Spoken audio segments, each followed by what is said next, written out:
from my views at least, will be asking, so you're from a Jewish background and you converted to Islam. It's this idea, which, as they see it, that Zionism is not just about Jewish habitation there, but the idea of Jewish supremacy. I personally don't believe that anyone can claim right to equality until the right of return is seriously discussed. The concept of equality doesn't exist until at least you have that a right to return for 50-50. Go on there, but I need to address the point and ask you a question. Do you feel in your mind that the Arabs and the Jews are true equals in the modern state of Israel?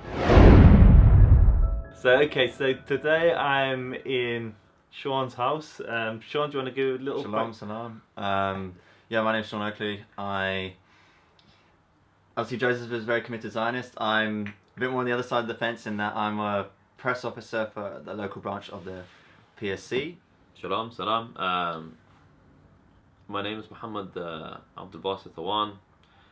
I'm known by many nom de guerres, but Mohammed will do for the Mohammed can do for this particular conversation. I'm related to Sean. He's married to my sister, so we're brothers in that sense. We're family. Obviously, he's introduced me to Brother Joseph here, who I've met for the first time, and it's going well. I love looks when we're in London, right? When Jews and Muslims are together, and everyone's like, "Why aren't they fighting?" I was like, "Oh my." You think you know that? I walk around with your sister all day. It's like, it's like does not compute. But for those that didn't catch that, Sean's from a Jewish background,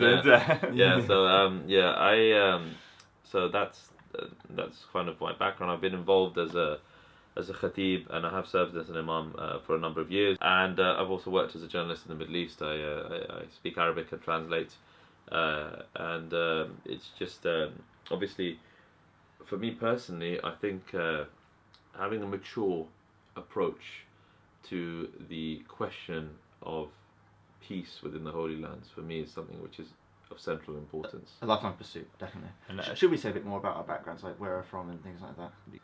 I'm just going to dive straight in with the obvious question that everyone that's watching this, from my views at least, will be asking. So you're from a Jewish background and you converted to Islam. Elephant in the room. Forget the small talk. What's going on there? Well, we can go into small talk after. The elephant in the room has been But it's it was. Well, we were chatting about it a bit about earlier, weren't we? At university, I went through a bit of a roundabout journey. As a child, my family, I'd say my upbringing was very kind of libertarian, almost. My parents were always like, we have a Jewish kind of cultural background, even if religiously they weren't very practicing, I'll be honest with you, But they said, what we really believe at the end of the day is whatever you find gives you peace, spiritual or otherwise, if that's what you choose, like, do you, But about the time I started sixth form, I'd say I went, me as a hardcore atheist, I think a lot of Jews actually I've met have been kind of gone down that path too. I don't know. Yeah, it's interesting. So from about 16 to 19, I was like really the whole Richard Dawkins thing, like our religion is nonsense, it's all superstition, blah blah blah. And my second year of university, I branched out a little bit, and I suddenly started getting more interested in like Buddhism, and that opened the door to kind of mysticism and just, in a way, not allowing my idea of religion to be defined by the religious right, like religious extremists of any variety, right? And because they're often the most vocal, and but anyway. Hassan al-Basri said it best. He said the empty vessel rings loudest when struck. Yeah. As that happened, within Islam, I became very attracted to kind of Sufi Islam, and about this time when this part of my life was happening, I met Basith's sister. I got to know Samina better over the course of the Gaza marches. Just throwing the extra bit of controversy. I just went to, during Operation Protective Edge, I would say my political eyes were kind of opening a bit. I was just trying to get involved and trying to understand the Israeli-Palestinian issue a bit more. I was generally very critical of the offensive in Gaza because I felt it was just totally disproportionate and it could just been handled at least much, much better than it was. I don't know, like that was my view. But and after that, I took my Shahada soon after. With this conversation, obviously for my viewers, it's a very delicate one because you have a range of opinions here. And I think what we're all going to try and do is try and be as sensitive to each other's backgrounds as we possibly can. So please don't go crazy in the comment section. He says, don't know. I'm pretty thick skinned. In the past, people have said that the religious element of the conflict maybe is what is protracting it, like making it worse, and that by focusing on the political element to it, like they say, it's about land control and things like that, that will bring about peace because there's a more pragmatic conversation. Well, So for That's so what one of the things I've experienced, I've been through many different phases. So at first I used to say that the conflict, it's all about land. It's just you've got two people warring for land. But then when you start speaking to the people on the ground, so if you go to Hebron and you speak to the Arabs who live in Hebron, you speak to the Jews who live in Hebron. So just for people, Hebron is considered a settlement by many pro-Palestinian activists.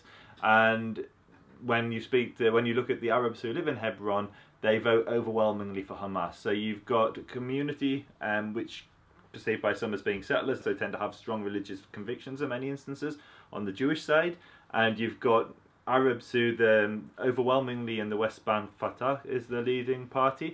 But within Hebron, it's Hamas. So you've got two people which are very religious living in a confined space, and when you speak to them, it's religion. It's not land. And so this is the thing. So over the cave of the patriarchs and all this. For me, it's different things for different people. So for some people it's land. For some people it's a religious conflict. I think the huge elephant in the room, and it's the real problem. If you look at all this, in my opinion, if you look at all the states around Israel, there's no opposition to their existence. The only opposition is to Israel, which is a Jewish state.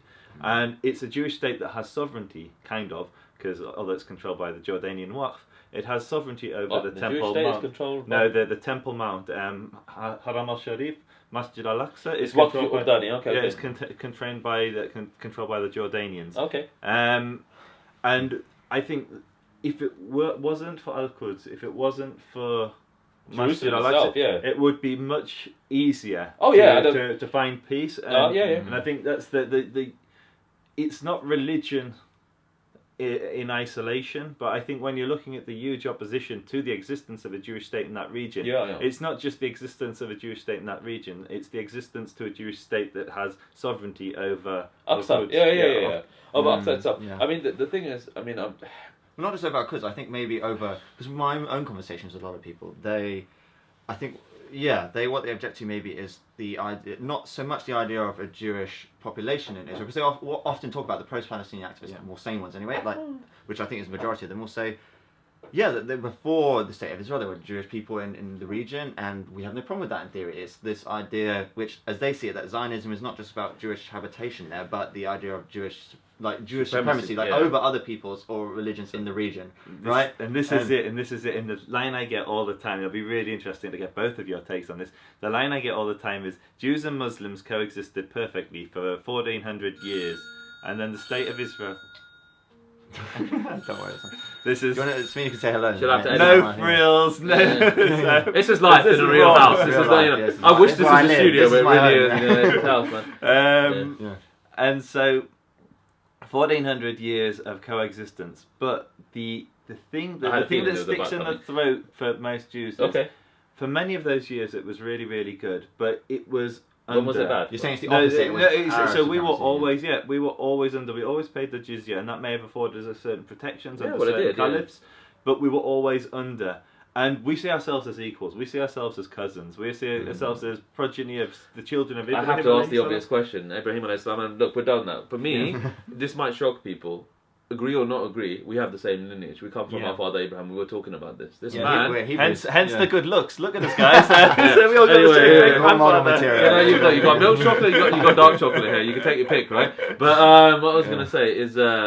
The real, on that part, that's undeniable, and that's the saddest thing for me of the conflict, is when families fight, it tends to be destructive. The civil conflict, I've seen civil conflict up front, and it's the most destructive, because maybe we know each other so well, we know where to really hit them, you know? Yeah, there's that, but I mean, like I said, the point is, blood is supposed to connect, not to divide.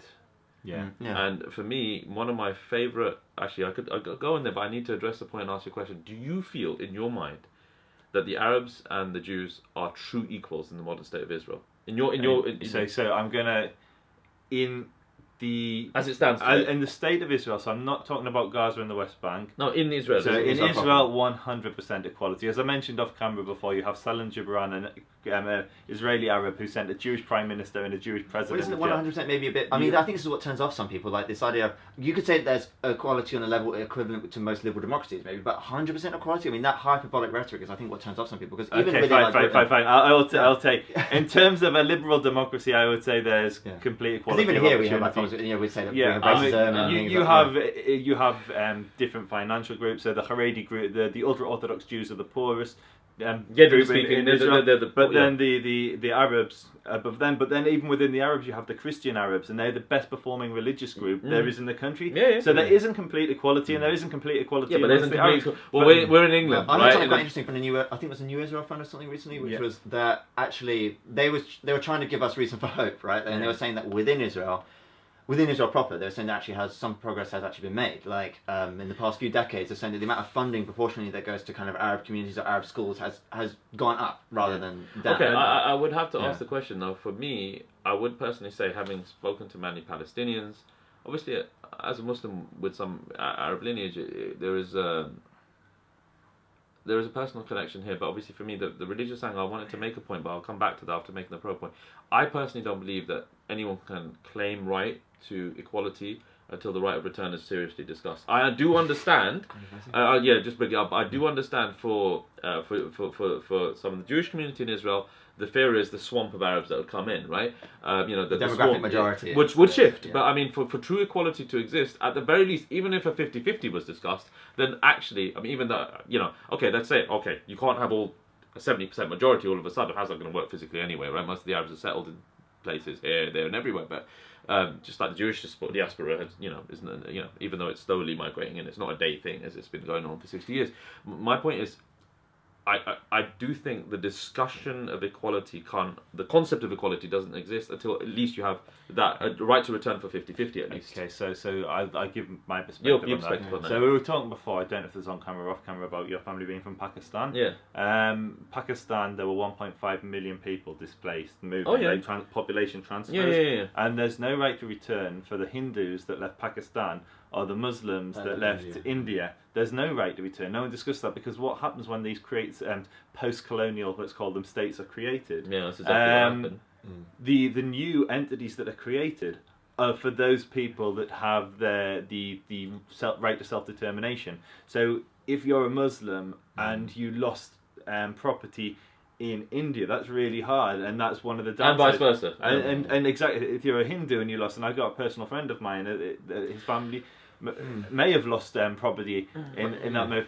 So what we're saying is, it sounds a very genuine and logical when you just hear, sure, they must have the right to return. But when you look at the context of how they came to leave, and you look at how the land was then divided, for me, it's not a question of a right to return to Israel. It's if the Palestinians can come to the table and drop the right to return, and actually we can negotiate peace, then 100%, if the Palestinian state is created in the West Bank and Gaza, they have every right to set their immigration policy, just like Israel. Yeah, because they'll be an independent state. Yeah. So basically, this is the distinction again between the two-state and one-state solution. Thanks for watching. If you like that video, please subscribe to us on YouTube or follow us on Facebook for an